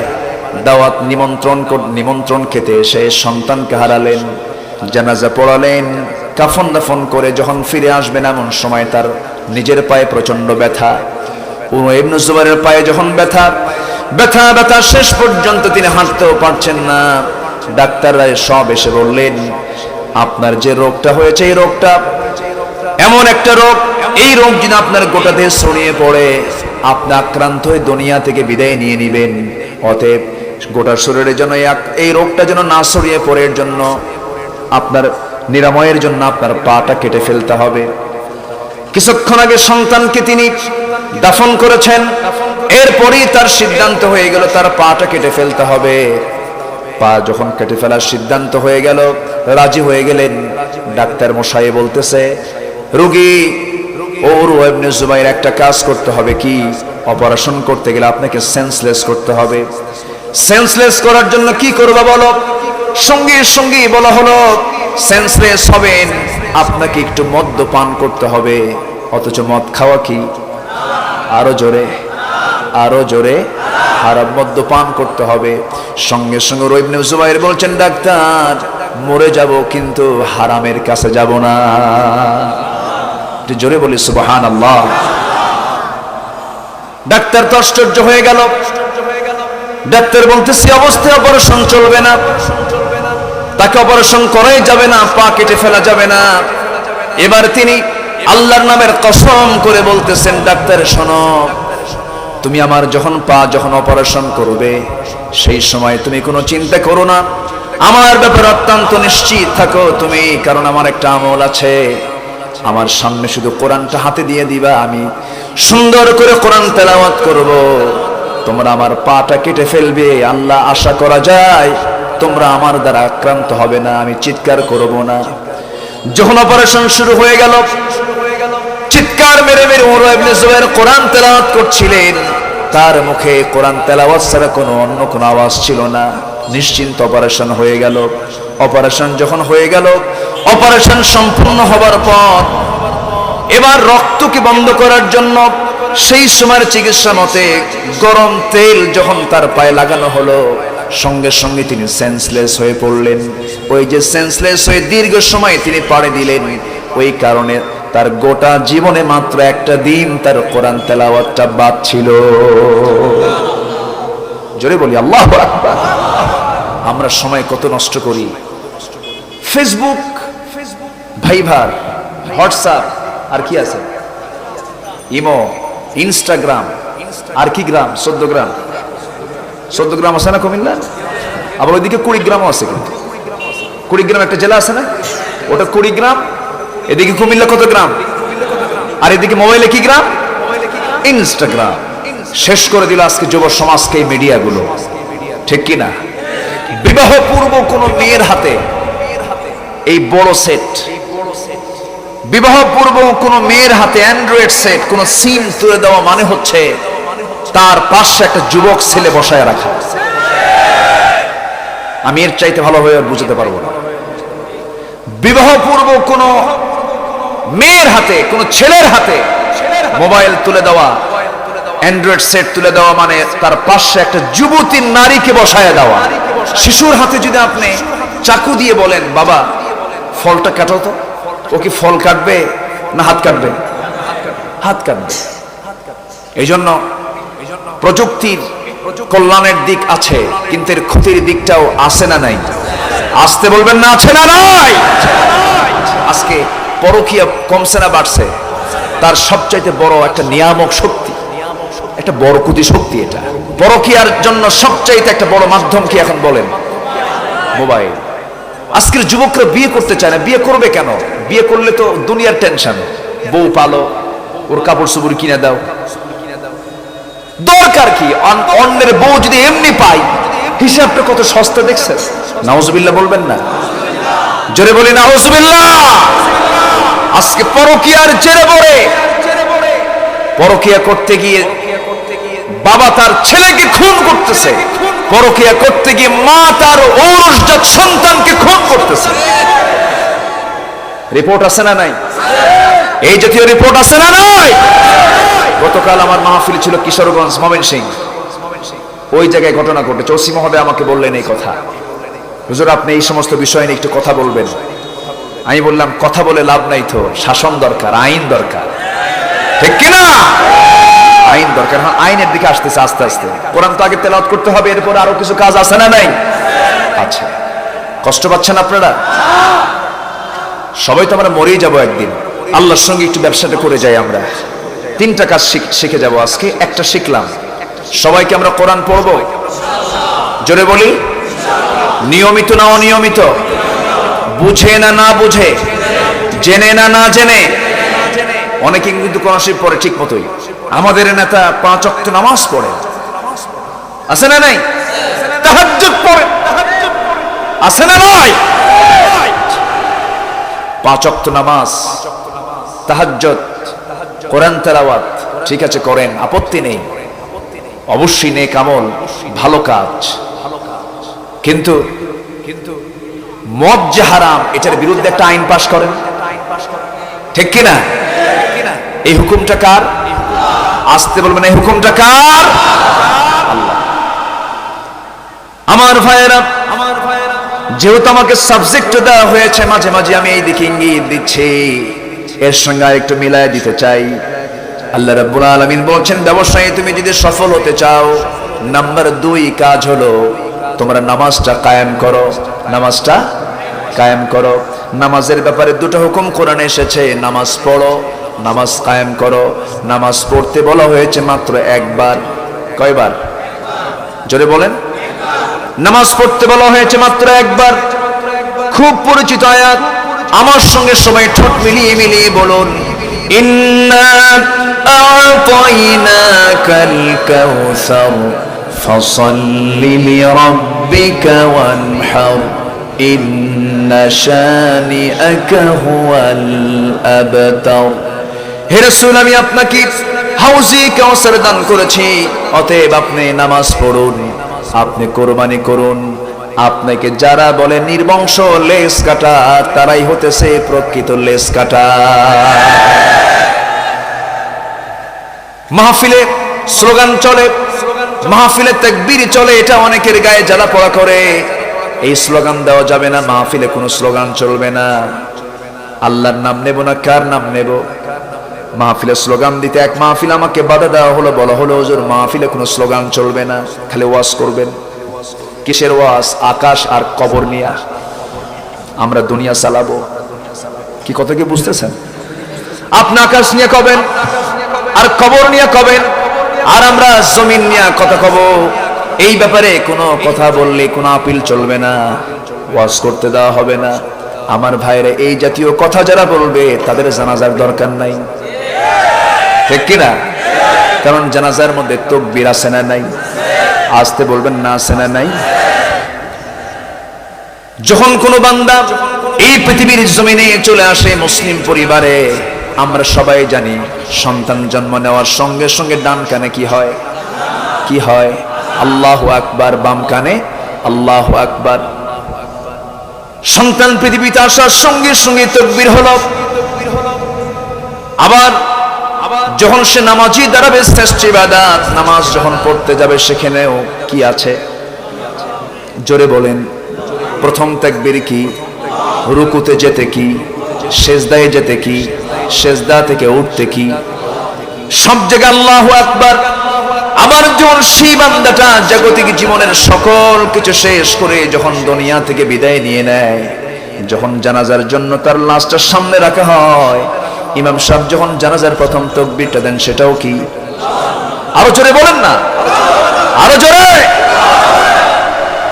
এই তাকবীরটা দিয়ে জানাজা সম্পূর্ণ হয়ে গেল, এরপরে তাকে কবরস্থ করা হলো। আমার ভাইয়েরা, যাদের কাছে এই তাকবীরটা পছন্দ হয় না, ওই লোকগুলোকে কুত্তা বিলাইয়ের মতো দুনিয়া থেকে বিদায় করা দরকার। তোমার আল্লাহর নাম সহ্য হয় না, অথচ সাব্বিহ ইসমা রাব্বিকাল আ'লা ওয়া রাব্বাকা ফাকাব্বির ওয়া সিয়াবাকা ফাতাহহির। বান্দা আল্লাহর নাম যত চিৎকার করে নেবে, আরশ আজিম পর্যন্ত সে শব্দ তত দ্রুত চলে যাবে। নারায়ে তাকবীর, নারায়ে তাকবীর। আল্লাহ ছাড় দেন কিন্তু ছেড়ে দেন না। সম্মানিত ভাইয়েরা, আমরা কোরআনটাকে নিয়মিত তেলাওয়াত করব। নাম্বার 2 হলো আমরা নামাজ কায়েমের সংগ্রাম করব। শুধু নামাজ পড়লে, নামাজ পড়ে আপনি জান্নাত পাওয়ার আকাঙ্ক্ষা যদি করেন, নামাজ কায়েমে যদি বিশ্বাসী কেউ না হয়, ও জান্নাত পাবে না, ও জান্নাত পাবে না। আমার দেশে 2 শ্রেণীর মুসলমান, এক শ্রেণী নামাজ আদায়ে বিশ্বাসী, আরেক শ্রেণী হলো নামাজ আদায় এবং কায়েমে বিশ্বাসী। নামাজ আদায়ে কোনো বাধা দেবে না। Donald Trump, Joe Biden, Narendra Modi, Aung San Suu Kyi আছে, থেরেসা মে, বরিস জনসন যা আছে, মসজিদ 14টা বানান, নামাজ পড়েন, কোনো বাধা নাই। যখন বলবেন নামাজ কায়েম করতে হবে, সামনে আবু জেহেল খাড়া হয়ে যাবে, ঠিক কিনা? নামাজ কায়েম গুরুত্বপূর্ণ কাজ। এই মিশনকে বাস্তব করার জন্য রাসূল মক্কা থেকে কোথায় গেছেন? কোথায় গেছেন? রাসূল মক্কায় সূরা কাউসার নাজিল হয়েছে, তিনি নামাজ আদায় করেছেন। আর মদিনায় এসে নামাজ কি করেছেন? মক্কায় রাসূল কি নামাজ কি করেছেন? আদায় করেছেন। আর মক্কায় এসে নামাজ কায়েম করেছেন। তুমি নামাজ আদায় বিশ্বাসী, কায়েমে বিশ্বাসী নও, তুমি আসল মুমিন হতে পারো নাই। বদর যুদ্ধে শাহাদাত বরণ করেছেন কতজন সাহাবী? 14 জন। বলেন কতজন? 14 জন সাহাবীর শাহাদাত হয়েছে বদরে। এই 14 জন সাহাবী শাহাদাত বরণ করেছেন নামাজ শুধু আদায়ের জন্য নয়, নামাজ কায়েমের জন্য, ঠিক কিনা? উমাইর ইবনে আবি আক্কাস, জুশিমালাইন বিন আব্দ আমর, সাফওয়ান বিন ওয়াহাব রাদিয়াল্লাহু তাআলা আনহু। নাম্বার 4 মাহজা ইবনে সালেহ। নাম্বার 5 আকিল ইবনে বুকাইর। নাম্বার 6 উবাইদ ইবনুল হারিস। নাম্বার 7 সাদ ইবনে খাইসামা রাদিয়াল্লাহু তাআলা আনহু। নাম্বার 7 নাম্বার 8 হচ্ছে মুবাশশির ইবনুল মুনজির রাদিয়াল্লাহু তাআলা আনহু। নাম্বার 9 হলো হারিসা ইবনে সুরাক রাদিয়াল্লাহু তাআলা আনহু। নাম্বার 10 হলো রাফি ইবনে মুআল্লা রাদিয়াল্লাহু তাআলা আনহু। নাম্বার 11 হলো উমাইর ইবনুল হুমাম রাদিয়াল্লাহু তাআলা আনহু। 12 হচ্ছে ইয়াজিদ ইবনুল হারিস রাদিয়াল্লাহু তাআলা আনহু। নাম্বার 13 হলো আউফ ইবনুল হারিস রাদিয়াল্লাহু তাআলা আনহু। নাম্বার 14 হলো 13 বছরের ফুটন্ত গোলাপ মুআফিস ইবনুল হারিস রাদিয়াল্লাহু তাআলা। এই 14 জন সাহাবীর রক্ত এমনি এমনি দিয়েছেন, এমনি এমনি দিয়েছেন। কি কণ্টকে কীর্ণ সেই ময়দান ছিল। আমার নবীজি মক্কা ছেড়ে কেবলই মদিনায় এসেছেন। শিশু ইসলাম, সাহাবীরা বউ ছেড়ে চলে আসছেন, ব্যবসা ছেড়ে চলে আসছেন। একজন সাহাবী বউ বাচ্চাকে নিয়ে রওনায় দিয়েছেন। হঠাৎ করে শ্বশুর বাড়ির লোকজন এসে বউটাকে টেনে নিয়ে বলতেছে, তুই একা যা, আমাদের মেয়ে আমি তোদের হাতে দেব না। উনি মুস্কি হাসি মেরে বললেন, বউ নিয়ে গেলে যাও, গোটা দুনিয়ার সব নিয়ে যাও, আমি ইসলাম ছাড়বো না। জোরে বলি সুবহানাল্লাহ। কিছুক্ষণ পর এসে তার হাত থেকে 4 বছরের ফুটন্ত গোলাপ একটা ছেলে সন্তান, তার ভাইরা এসে, ভাই পক্ষের লোকেরা এসে ছিনতাই করে নিয়ে যাচ্ছে।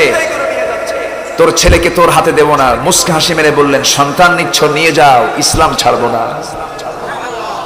সন্তান স্ত্রী মায়া ছেড়ে মদিনার দিকে রওনা করলেন। উম্মে সালমা তার স্ত্রী, তিনিও কাঁদলেন। আবু সালমা তিনি বললেন, থাকো, চলে গেলাম, আমার জন্য দোয়া করো। ইসলাম তো এমনই। উম্মে সালমাকে জেলখানায় আটকে রাখা হলো, গৃহবন্দী করা হলো। উম্মে সালমা এবং আবু সালমার দাম্পত্যময় জীবন ছিল খুব সুখময়। একদিন গল্প হচ্ছে, দুজন গল্প করছেন, স্বামী স্ত্রী গল্প করে। গল্পের গভীরতায় গিয়ে বলছেন উম্মে সালমা, আমার স্বামী আবু সালমা, আমি আপনাকে একটা প্রশ্ন করব। কি প্রশ্ন? আমি যদি আপনার আগে মারা যাই, আমি আপনার বউ মারা গেলাম, আপনি কি দ্বিতীয় কোনো বউ আমার মৃত্যুর পর ঘরে আনবেন? এই জাতীয় প্রশ্ন কিন্তু এখনকার বউরা করে, করে না? চুপ করে আছে, মনে হয় কিছুই কয় না, করে না? যারা বিয়ে করে না তারাও কয় করে। এই তো লক্ষণ খারাপ আবার। আচ্ছা, হ্যাঁ, হয়তো তারা বলতে পারে যে হয়তো প্রেম প্রেম করে, তুমি কি আমার ছাড়া আরো কিছু করবা নাকি, এরকম হয়তো এই আইডিয়া মতো হয়তো বলতে পারে। সেদিন একজন প্রশ্ন করেছে মঞ্চে, আইয়ুব ভাই মঞ্চে একজন প্রশ্ন করছে সেদিন যে হুজুর, ছেলে এবং মেয়ে তারা দুইজনে তাহাজ্জুদ পড়ে, একটু প্রেম করে, এটা কি জায়েজ হবে না? কি কথা কি বুঝতেছেন? ছেলে মেয়ে তাহাজ্জুদ পড়ে, খুব পরহেজগার, নামাজ কালাম পড়ে, তারা একটু প্রেম করে, এটা কতটুকু জায়েজ? দেখছেন কত বড় হারামজাদা। আছে না নাই বলেন তো, আছে না নাই? বিবাহ পূর্ব কোনো প্রেম নাই। প্রেম হবে বিয়ের আগে না বিয়ের পরে? সকল প্রেম হবে বিয়ের আগে না বিয়ের পরে? বিয়ের আগে এগুলো প্রেম না, এগুলো হচ্ছে নোংরামি। এগুলো কি? নোংরামি, কুকুরের আচরণ, শুকুরের আচরণ। এগুলো করা যাবে না। যুবকরা, বিয়ের টাইম হবে, বুক উঁচু করে বাবার সামনে গিয়ে বলবে, বাবা বিয়ে করাও। কি কথা কি বোঝা গেল? স্ট্রেট ফরওয়ার্ড বলে দিবেন। বাপ বলবে না, বাপ বলবে না, বেটা আমার খেপছে, তাড়াতাড়ি বিয়ে করাই। পাগলা হয়ে যাবে বিয়ে করার জন্য, বিয়ে করাও তাড়াতাড়ি। যুবকরা আজকে বিবাহের আগ্রহ হারিয়ে ফেলে।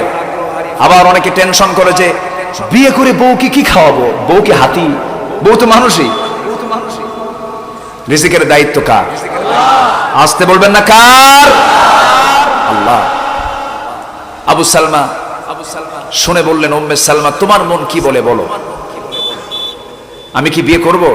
উম্মে সালমা কয়, খবরদার, আমি আপনার একটাই বউ, আমার যদি মৃত্যু হয় আপনার আগে আপনি কোনো দ্বিতীয় কোনো নারী এই বাড়িতে তুলতে পারবেন না। মেয়েরা এই ক্ষেত্রে উদার না কৃপণ? বলেন উদার না কৃপণ? কৃপণ। এই ক্ষেত্রে তারা স্বামীর অংশ দিতে চায় না, কিন্তু আল্লাহ তাআলা কি অংশ দিয়েছেন? দেন নাই? তা আল্লাহ দিলে এখন আমরা কি করবো? যদি আপনি এটিকে অস্বীকার করেন, আপনি স্ত্রী হয়ে যদি বলেন যে আমার স্বামী আরেকটা বিয়ে করলো কেন, আমি তাকে ছাড়বো না, মাফ করবো না, না, এটা আপনার কৃপণতা হবে। কারণ স্বামীকে অধিকার কে দিয়েছেন? আল্লাহ দিয়েছেন। আপনি এখানে ইগনোর করার, এখানে নেগেটিভ সেন্স নেওয়ার কোনো সুযোগ নেই। তবে একটাই উত্তম, এটাও কে বলেছেন? আল্লাহ বলেছেন। আমাদের মায়ের কলিজায় কেবল পানি আসলো, হুজুর কেবল সান্ত্বনা পাইলাম। কষ্ট পাচ্ছেন নাকি আপনারা? উম্মে সালমার কথা শুনে আবু সালমা বললেন, আমার স্ত্রী, আমি তোমাকে দারুণ লাইক করি, তোমাকে আমি দারুণ পছন্দ করি, তুমি যেহেতু আমাকে বলতেছো বিয়ে করতে পারবো না, আমার আগে তোমার মরণ যদি হয়ে যায়, যাও, সিদ্ধান্ত নিলাম এই জীবনে আর দ্বিতীয় কোনো বিবাহ আমি করব না। কিন্তু এর যদি উল্টা হয়ে যায়, আমি আবু সালমা যদি তোমার আগে দুনিয়া থেকে বিদায় নিয়ে নেই। তুমি উম্মে সালমা যদি বিধবা হয়ে যাও, আমি তোমার জন্য এমনটা দোয়া করব না, তার উল্টা দোয়া করে বলবো, আল্লাহ আমার চাইতে উপযুক্ত স্বামী তুমি আমার উম্মে সালমার জন্য জুটাইয়া দিও। আল্লাহর দরবারে আবু সালমার দোয়াটাই কবুল হয়ে গেল। আবু সালমা মক্কা থেকে ওই যে হিজরত করে মদিনায় চলে গেলেন, এটাই তার শেষ বিদায়। উম্মে সালমা 1 বছর পর সবার চক্ষু আড়াল করে সন্তানটা কোলে নিয়ে মদিনার দিকে রওনা করলেন। আবু সালমা ওইদিকে মদিনায় ছিলেন, স্বামীর সঙ্গে তিনি সাক্ষাৎ করবেন। ফজরের সময় আজান যখন হয়ে গেল, বেলাল আজান দিচ্ছেন, নামাজ শুরু হয়ে গেছে। নামাজের পর এলান জারি হলো সালাতু আলাল মাইয়িত, মৃত ব্যক্তির জন্য জানাজা হবে। কোন মৃত ব্যক্তি? সঙ্গে সঙ্গে ঘোষণা হয়ে গেল আবু সালমা। উম্মে সালমা যেন আকাশ থেকে ভেঙে পড়লেন, শোকাহত হয়ে পড়লেন। জানাজা সম্পূর্ণ হয়ে গেল। জানাজা সম্পূর্ণ হয়ে যাওয়ার পর আমার নবীজির কানে সংবাদ গেল, ইয়া রাসূলুল্লাহ, আবু সালমাকে আমরা কবরস্থ করলাম, তার স্ত্রী উম্মে সালমা মদিনায় হাজির হয়ে গেছে। আমার নবীজি সঙ্গে সঙ্গে বলছেন, তোমরা আমাকে উম্মে সালমার সামনে হাজির করে ফেলো, তার এতিম সন্তানের সামনে তোমরা আমাকে হাজির করো। তাদের সামনে চলে গেলেন, বললেন, উম্মে সালমা চিন্তা করো না, তোমার এতিম সন্তানটার সকল দায়িত্বভার আমি বিশ্বনবী গ্রহণ করলাম। আর তোমার বিয়ের ব্যাপারে তুমি কোনো চিন্তা করো না, আমার অনেক সুন্দর সুন্দর সাহাবী আছে, অনেক গুণাবলী সম্পন্ন সাহাবী আছে, বিয়ের ব্যবস্থা হয়ে যাবে। উম্মে সালমার এমন কথায় আমার নবীজি যখন এমন কথা যখন বলে ফেরেন, উম্মে সালমা তার জবাবে বলছেন, ইয়া রাসূলুল্লাহি, এই জাগতিক জীবনে আমার জানা মতে আমার স্বামীর চাইতে উত্তম কোনো পুরুষ এই দুনিয়াতে আর দ্বিতীয়টা নাই। আমার জীবনে আর বিয়ের কোনো প্রয়োজন নাই। নবীজি মাথা নিচু করে ফেললেন, কিন্তু আবু সালমার দোয়া তো কবুল হয়ে গেছে। আবার নবীজি চুপ মেরে আছেন, কিন্তু জিবরিল আমিন বললেন, ইয়া রাসূলুল্লাহ, ইয়া হাবিবাল্লাহ, উম্মে সালমা এত পবিত্র একজন নারী, আবু সালমার দোয়া আল্লাহর দরবারে কবুল হয়ে গেছে। উম্মে সালমার জন্য একমাত্র পৃথিবীতে একজন পুরুষ একজনই হতে পারে, তিনি হতেন সেই লোকটা অন্য কেউ নন, আপনি হচ্ছেন মুহাম্মদ সাল্লাল্লাহু আলাইহি ওয়াসাল্লাম। আপনি তাকে বিয়ে করে নেন। আমার ভাইয়েরা, এই যে সাহাবীরা ত্যাগ স্বীকার করেছেন, সব কিছু ছেড়ে ইসলামের জন্য হিজরত করেছেন, হিজরতের এই মুহাজির সাহাবীরা কেউ ছেলেকে ছেড়ে চলে এসেছেন, কেউ সম্পদ ছেড়ে চলে এসেছেন।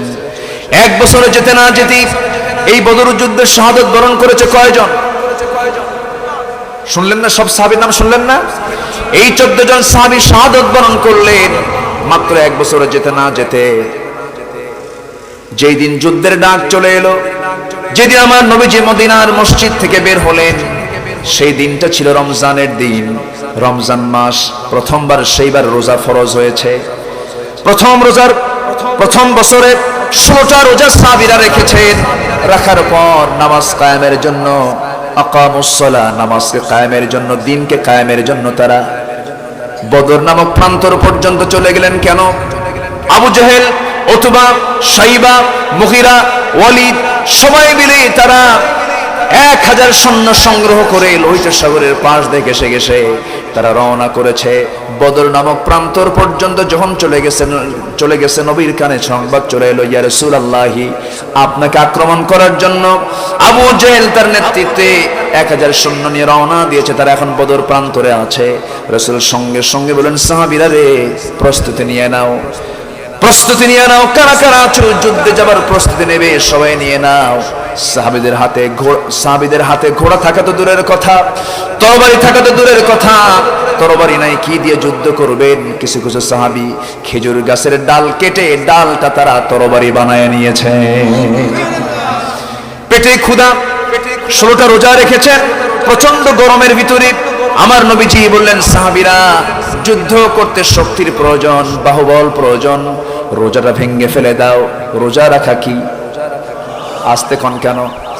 রমজান মাসের দিনের বেলা যদি কেউ সুস্থ অবস্থায় মুকিম হালতে যদি পানি খায়, তার আমল নামায় সওয়াব না গুনাহ? ছোট গুনাহ না শক্ত গুনাহ? মারাত্মক শক্ত গুনাহ। রোজার মধ্যে একটা ফরজ ইবাদত, দিনের বেলা রাসূল বললেন, তোমরা রোজাটা ভেঙে ফেলে দাও। সাহাবীরা বললেন, ইয়া রাসূলুল্লাহি, রোজাও রাখবো, আমরা যুদ্ধ করব। রাসূল বললেন, না, ফাইদ্দাতুম মিন আইয়ামিন উখর, অন্য সময় তুমি সুযোগ পাবে, কিন্তু জিহাদি শক্তি সঞ্চয় না হলে পরে আমরা পরাজিত হয়ে যাব। শক্তির প্রয়োজন। আকামুস সালাহ, নামাজ কায়েমের জন্য, দিন কায়েমের জন্য শক্তির দরকার আছে। রোজাটা ভেঙে ফেলে দাও। সাহাবীরা রোজা ভাঙতে যখন আপত্তি করছেন, একটু তারা এদিক সেদিক বলতেছেন, আমার নবীজি করলেন কি, গ্লাসটা হাতের মধ্যে নিলেন, গ্লাসটা হাতের মধ্যে নিয়ে সাহাবায়ে কেরামকে সাক্ষী রেখে তিনি দিনের বেলা পানি পান করে নিলেন। রাসূল যখন পানি পান করবেন, সাহাবীরা কি আর পারেন নাকি? সব সাহাবীরা রোজা ভেঙে ফেলে দিলেন। এর মধ্যে একজন ছোট্ট সাহাবী তার ভাইকে সাথে করে নিয়া, মুআফিজ রাদিয়াল্লাহু তাআলা, ছোট্ট বাচ্চা, তারা ছোট ভাইকে সাথে করে নিয়ে এসেছে। নবীর সামনে এসে দাঁড়ায় বলছে, ইয়া রাসূলুল্লাহ, শুনলাম যুদ্ধের নাকি ডাক এসেছে, সৈন্য নাকি খুব কম, তারা হাজার, আমাদের নাকি সৈন্য খুব কমে গেছে, একটু অনুমতি দিলে পরে আমরা দুজন সংখ্যা বাড়ায় দেব, আমরা যুদ্ধে যাব। নবীজি মুস্কি মুস্কি হাসি মেরে বলে, আরে গায়ে শক্তি নাই কিন্তু ইমানের শক্তিটা আছে। জোরে কোন সুবহানাল্লাহ। গায়ে বল নাই কিন্তু ইমানের বলটা আছে। রাসূল বললেন, তোমরা কোথায় থাকো, কোথায় তোমাদের বাড়ি? হুজুর, ওই যে বাড়ি আমাদের, আমরা ওই পরিবারের সদস্য, যদি পারমিশন দিতেন আমরা যুদ্ধে যেতাম। রাসূল বলেন, না, পারবো না। বড়জন বলে, হুজুর ও আমার চাইতে একটু দুর্বল আছে, আপনি অন্তত আপনি আমাকে পারমিশন দেন। ছোটজন বলতেছে, ইয়া রাসূলুল্লাহ, ও যদিও লম্বায় আমার চাইতে বড়, কিন্তু শক্তিটা আমার চেয়ে দুর্বল, কারণ আপনি আমার সঙ্গে ওর মারামারি লাগায় দেন, দেখেন কি করি। একটু আসতে বলি সুবহানাল্লাহ। আমার নবীজি, তাদের আগ্রহ দেখি নবীজির চোখে পানি চলে এসেছে। আমার নবীজি বললেন, ঠিক আছে, দুজন কুস্তি শুরু করে দাও। দুজন কুস্তি শুরু করে দিয়েছে। বড়জন ছোটজনকে নিচে ফেলে দিয়েছে। ছোটজন বড় ভাইয়ের মাথাটা টান মেরে কানের মধ্যে সে তার মুখটা ঢুকায় দিয়েছে। ঢুকায় বলে, ভাই রে, একসঙ্গে খাই, একসঙ্গে ঘুমাই, একসঙ্গে খেলি, আজকে তুই আমারে, তুই একসঙ্গে, তুই যুদ্ধে না যে তুই একা একা যুদ্ধে যাবি, আমারে যাবে যেতে দিবি না, আমাকে তুই যেতে দিবি না? অবশ্যই যেতে দেব রে ভাই, কি করব বল? তুই তোর গায়ের শক্তি একটু কমায় দে, তোর বুকের উপর একটা বার বসে একটা বার রাসূলকে বুঝায় দে, এই শক্তির দিক থেকে আমিও কোনো অংশ কম নই। ওয়াসারিউ ইলা মাগফিরাতিন মির রাব্বিকুম ওয়া জান্নাতিন আরদুহাস সামাওয়াতি ওয়াল আরদ উইদ্দাত লিল মুত্তাকিন। জোরে বলুন আল্লাহু আকবার। জান্নাতের দিকে দৌড় মারবো আমরা। কি মারবো? দৌড় মারবো। এই সাহাবীরা জান্নাতের দিকে দৌড়াচ্ছেন। কয়জন সাহাবী শাহাদাত বরণ করেছেন? 14 জন সাহাবী শাহাদাত বরণ করেছেন। এর মধ্যে দুই ভাইয়ের বড় ভাইটা অনুমতি পেয়ে গেলেন, ছোট ভাইটার সাথে সাথে অনুমতি পেয়ে গেলেন। রাসূল দুজনকে পারমিশন দিয়ে দিলেন। যুদ্ধের ডাক চলে এলো। 80 মাইল অতিক্রম করে বদর নামক প্রান্তরে চলে গেছেন। আমি নিজের চোখে এই 14 জনের কবরটা আমি নিজের চোখে দেখে এসেছি। একসঙ্গে সাজানো আছে, তবে 13 জনকে এক জায়গায় কবর দেওয়া হয়েছে। আর একজন সাহাবী তিনি আহত হয়েছিলেন, রক্তাক্ত হয়েছিলেন, রক্ত পড়া তার বন্ধ হচ্ছিল না। তাকে বিজয়ের সময় তাকে সঙ্গে করে নিয়ে ঘোড়ায় চড়ে তাকে নিয়ে যাওয়া হচ্ছিল। রাস্তার মাঝখানে এক পর্যায়ে মারাই গেলেন। আমার নবীজি বলছেন, সাহাবীরা রে, যেখানে মারা যাবে সেখানে দাফন হবে, দেরি করো না। লাশটা নিয়ে আর দেরি করো না, কারণ লাশ যেখানে মরে যাবে সেখানে দাফন হয়ে যাবে। রাসূল বললেন, শোনো, ওই যদি পাহাড়ের চিপায় একটা ফাঁকা জায়গা আছে, ওই চিপার মধ্যে কবরস্থান করে ফেলো, কবরটা বানাও। কবর বানানো হলো। আমার নবীজি কবরে শয়ন করে, শয়া দিয়া আমার নবীজির সাক্ষী হয়ে বলছেন, আল্লাহ, এই সাহাবীর প্রতি আমি আল্লাহ সন্তুষ্ট আছি, তুমি আল্লাহ সন্তুষ্ট হয়ে যাও। জোরে করুন সুবহানাল্লাহ। আমি রাসূল সন্তুষ্ট, তুমি আল্লাহ সন্তুষ্ট হয়ে যাও। ওই যুদ্ধের ময়দানে সাহাবীরা কাতারে কাতারে দাঁড়ানো আছেন।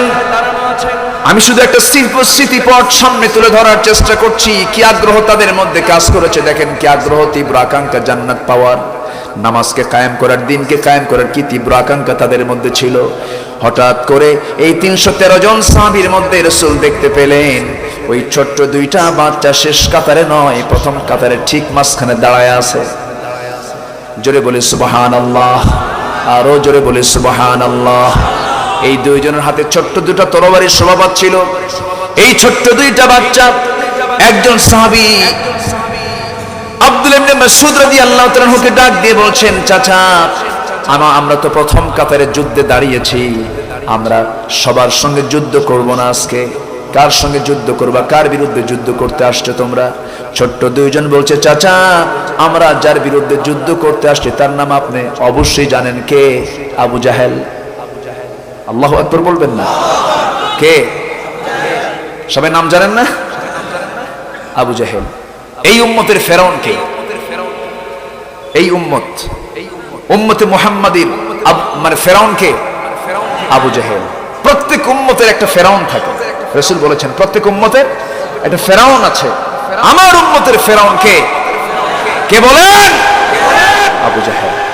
মারাত্মক সিরিয়াস লোক ছিল এটা। আবু জাহেলের নাম এখনো আছে, আছে না নাই? সুনামের সাথে না দুর্নামের সাথে? ফেরাউনের নাম কোরআনে আছে না নাই? শুধু ওর নাম নাই, ওর মন্ত্রীর নামও আছে। ও ফিরআউনা ওয়া হামানা ওয়া জুনুদাহুমা। চিন্তা করেন, এদের নাম শুদ্ধ আছে, কিন্তু কোরআনে এদের নাম স্থান পাওয়ার পরেও, অনেক নবীর নাম না থাকার পরেও, অনেক নবীর নাম আছে, অনেক নবীর নাম বাদও পড়েছে, কিন্তু নবীর নামে পৃথিবীতে মানুষ আছে না নাই? আসতে বলবেন না, আছে না নাই? মুসা নামে লোক অসংখ্য খুঁজে পাবেন, ঈসা নামে লোক অসংখ্য খুঁজে পাবেন, ইব্রাহিম তো অভাবই নাই। দেখি এখানে ইব্রাহিম কে আছে? আইয়ুব কে আছেন? এই আইয়ুব, ওই আইয়ুব, ওই আইয়ুব, অভাব নাই। জনপ্রিয় তো দু প্রকার, একটা হচ্ছে সুনামের সাথে, একটা দুর্নামের সাথে। তাহলে এখানে জনপ্রিয়তা ফেরাউনেরও আছে, কিন্তু সুনামের সাথে না দুর্নামের সাথে? তাহলে আইয়ুব পাওয়া গেল, মুসা পাওয়া গেল, ইব্রাহিম পাওয়া গেল। দেখি দুই একটা ফেরাউন দেখি আছে, নাম আছে? ফেরাউন নামে কেউ আছে? আবু জাহেল, উতবা, শাইবা আছে? এক হাজি হজ করতে গেছে, হজ করে ফিরে আসছে। ফিরে আসার পর লোকজন বলতেছে, হাজি সাহেব এবার হজ থেকে ফিরে আসার পর আপনার যে সুনাম হয়েছে, চতুর্দিকে আপনার নাম ফুটে গেছে, তবে এবার আপনার নাম যতটুকু ফুটছে এর চাইতে বেশি নাম প্রচার হয়েছিল যে 3 বছর আগে আপনার বউটা বের হয়ে গেছিল। কি আমার কথা কি বুঝতেছেন আপনারা? আপনার বউ যে বছর অন্য পুরুষের সঙ্গে বের হয়ে গেছিল, ওই বছর আপনার নামটা আরো বেশি ফুটছিল। এখন বিষয়টা হলো জনপ্রিয়তা দু প্রকার, একটা সুনামের সাথে আর একটা কিসের সাথে? দুর্নামের সাথে। সম্মানিত ভাইয়েরা, আমরা পরিচিত হতে চাই ইসলাম নিয়ে। জোরে বলি ইনশাআল্লাহ, আর জোরে বলি ইনশাআল্লাহ। সেই যুদ্ধের ময়দানে এই ছোট্ট দুইটা বাচ্চা মুহাফিজ মুআজ, এই দুজন বলতেছে, চাচা ও সাহাবী আবু জেহেল কই? ওই যে ঘোড়ার পিঠে বসে আছে। এই কথা বলা মাত্রই কোনো কথা নাই, সিংহের মতো গর্জন দিয়ে বাজ পাখির মতো উড়ন্ত হয়ে দৌড়ে গিয়ে ওদের মধ্যে ঢুকে গেছে। ঢুকে যাওয়ার পর মিশে গেছে, কেউ তাকে চেনে না, তাদেরকে চেনে না। আবু জেহেল ঘোড়ার পিঠে বসানো আছে, দুই পার্শ্ব দিয়ে ওই দুজন সাহাবী, ছোট্ট দুইটা বাচ্চা মুআজ তরবারি নিয়ে পজিশন নিয়েছে। আল্লাহু আকবার আওয়াজ দিয়া আবু জেহেলের দুই পায়ে দুইজন মিলে যখন আঘাত এনেছে, আবু জেহেল ওই যে রক্তাক্ত হয়ে ধরাশয়ী হয়ে জমিনে পড়ে গেছে। আর কোমর সোজা করে আবু জেহেল আর কখনো দাঁড়াতে পারে নাই। আবু জেহেল দুনিয়া থেকে বিদায় নিল, ফেরাউন বিদায় নিল পানিতে চুবা খায়া, নমরুদ বিদায় নিল কোন মশা নিয়া? কোন মশা দিয়া? সুস্থ না অসুস্থ? বলেন, অসুস্থ মশা না সুস্থ মশা? ন্যাংরা অসুস্থ অচল মশার কামড় খায়া নমরুদ দুনিয়া থেকে বিদায় নিয়েছে, ফেরাউন পানিতে চুবান খায় বিদায় নিয়েছে। আবু জেহেল ছোট্ট দুইটা বাচ্চার আক্রমণে সহ্য করতে না পেরে দুনিয়া থেকে বিদায় নিল। কিন্তু এইদিকে কি হলো?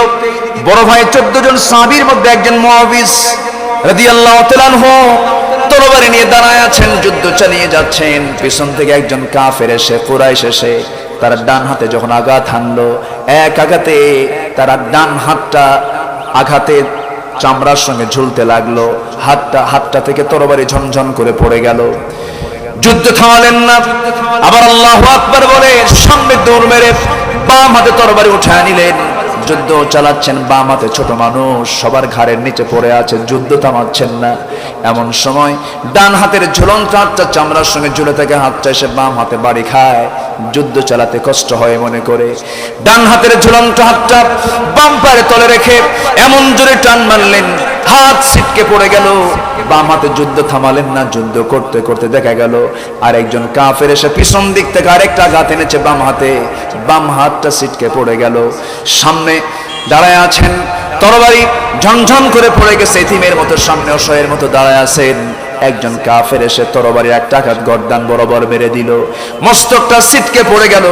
মুহাফিজ রাদিয়াল্লাহু তাআলা ছোট্ট শিশু বাচ্চা দুনিয়া থেকে বিদায় হয়ে গোটা দুনিয়ার মুসলমানদেরকে জানান দিলেন, ও দুনিয়ার মুসলমান, আল্লাহর জমিনে দিন কায়েমের জন্য, নামাজ কায়েমের জন্য এমন করে হাসতে হাসতে আল্লাহর পথে জীবনটা দিয়ে দিতে হয়। জোরে বলে সুবহানাল্লাহ।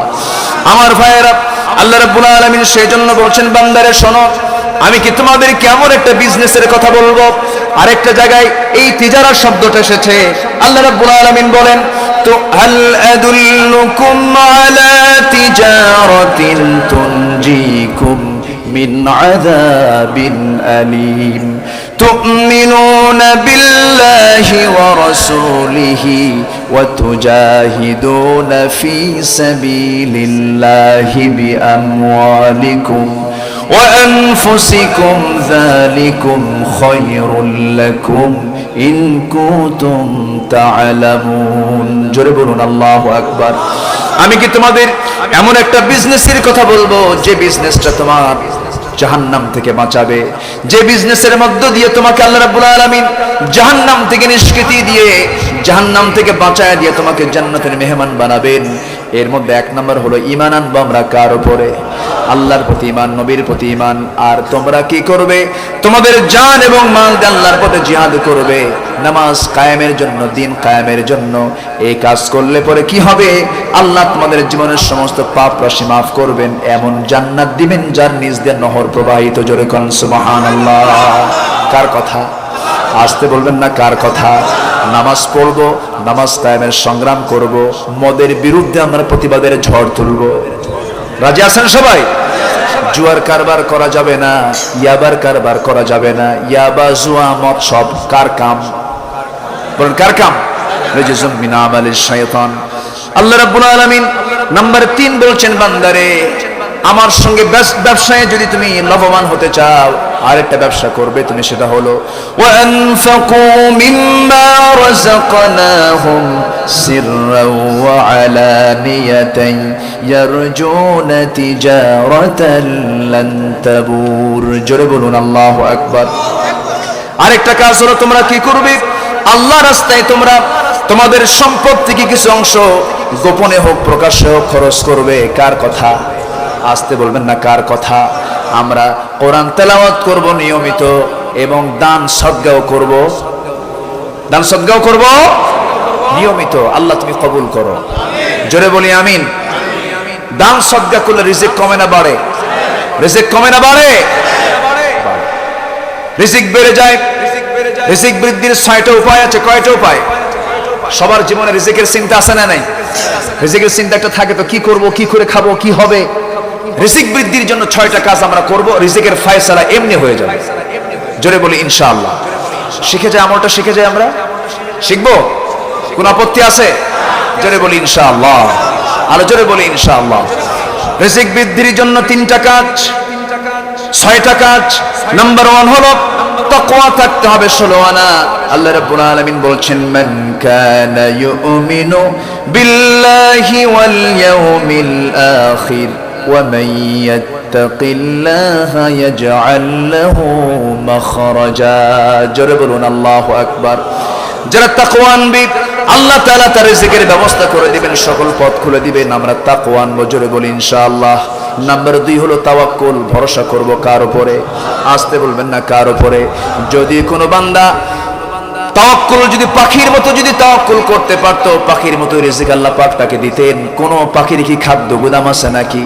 কোন পাখি কি না খেয়ে থাকে নাকি? এই জন্য আমরা তাওয়াক্কুল করব কার উপরে?